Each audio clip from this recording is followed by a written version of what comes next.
Благодарам, председателе. Благодарам, почитувани колеги.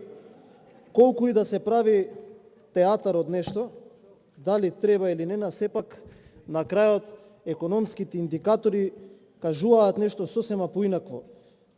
Кажавте неколку обврски на потпредседателите, за кои што јас сметам дека апсолутно се непотребни 5 луѓе, дека можат дури и двајца потпредседатели да се снајдат со сите тие работи, заради тоа што компаративното искуство... Читајте го законот, па после ќе кажете. Сум го прочитал, затоа знам што зборувам, заради тоа кажувам. што и колешката тоа што го говори, кажа дека изворот на тие податоци се компаративните анализи на минатото однесување на претходните председатели и на составите на собранието.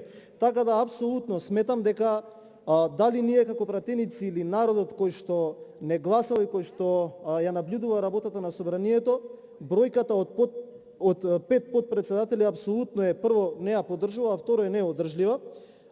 Сакам да апелирам до сите политички чинители да покажеме малце поголемо ниво на свест, заради тоа што за неколку дена тука ќе треба да гласаме антикризни мерки, каде што ќе треба да им помогнеме на граѓаните на Република Македонија, како сега некоректно е зборува пратеник.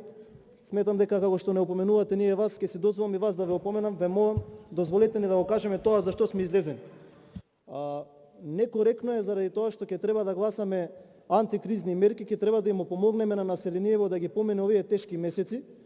Нашиот народ веќе неколку месеци кубури, сиромаштија владее насекаде, приватни бизниси пропаѓаат, ние ќе кажеме заради едно нешто, вие заради нешто друго. Фактот е тоа што е, и вие сте народни пратеници, и вие идете помеѓу народот, и опште заклучокот дека заради оваа ковид пандемија или заради нешто друго за кое што верувам дека нема да се согласиме, народов на Република Македонија не живее убаво. Една работа, трошок месечен, дали на кабинетот, дали заплатата на еден потпредседател е отприлика 225.000 денари или 4.000 евра. Затоа повторно ќе кажам, апелирам на свесност на сите политички чинители, заради тоа што треба да покажеме дека не сме тука да исполнуваме одредени апетити или нешто друго, туку сме тука да мислиме за доброто на народот. Ви благодарам.